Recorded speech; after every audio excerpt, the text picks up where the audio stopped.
In 1965, archaeologists in China discovered a perfectly preserved 2,400-year-old weapon.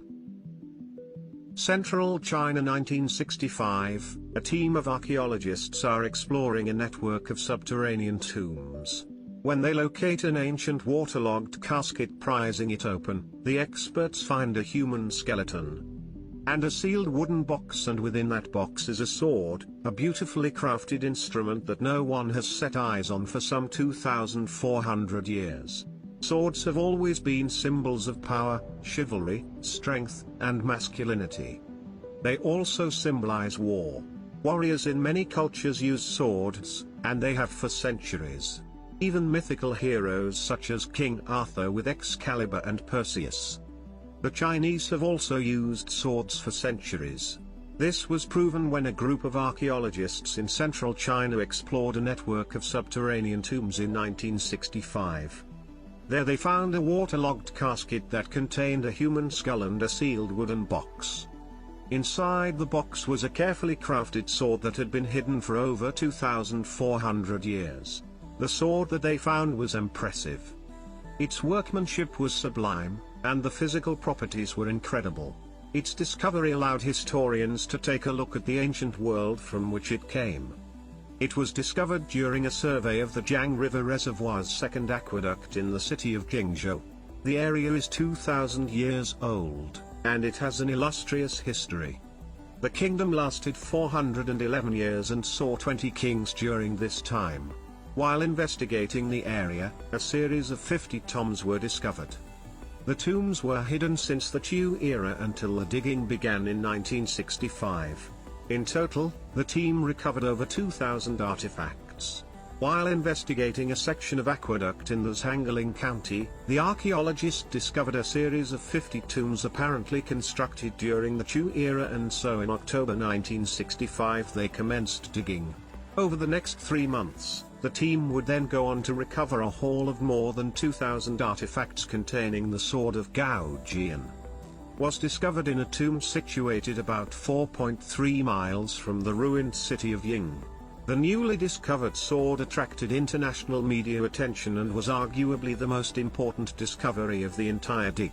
The sword, it transpired, was forged during the so-called Spring and Autumn period. This was a time in the history of China that lasted from 771 to 476 BC.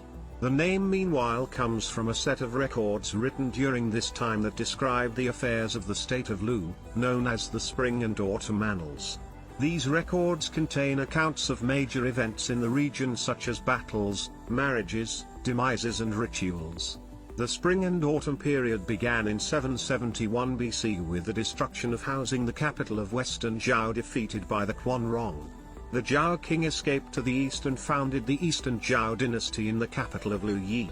However, his power over the region was far from absolute. In order to hold his empire together, the Zhao king had relatives and loyal generals manage parcels of it as their own fiefdoms, which then gradually evolved into separate states. The period was marked by ongoing technological developments, particularly in the production of weapons.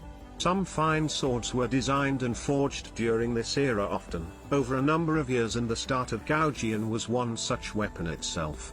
A product of tremendous skill and labor, the sword of Gao Jian is 21.9 inches long and weighs just a little under 31 ounces. Tapering to a pointed tip, its blade is 1.8 inches in width at its base, and the hilt or handle of the sword measures some 3.3 inches long. Meanwhile, the surface of the blade on both sides is etched with diamond patterns, and the hilt is lightly embellished with blue stones. It has silk bindings, and its rounded pommel consists of some 11 circles that share the same center.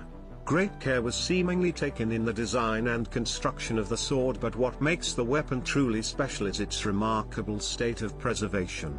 Despite having spent more than 2,000 years in a water-soaked tomb, it was discovered completely untarnished, as well as being deadly sharp. Indeed, researchers found it quite capable of slicing through a pile of 20 sheets of paper. The sword's airtight sheath helped protect it from the elements. Its metallurgical composition also contributed to its longevity. The blade consists mainly of copper, bestowing it with flexibility, but the edges contain extra tin which gives them an enduring sharpness. Traces of sulfur throughout also reportedly help to protect it against tarnishing. As for the owner of the sword, well, he's named specifically in 2 columns of engraved script on both sides of the blade. The writing is a type of seal script known as birdworm, after the fuzzy strokes that define its characters.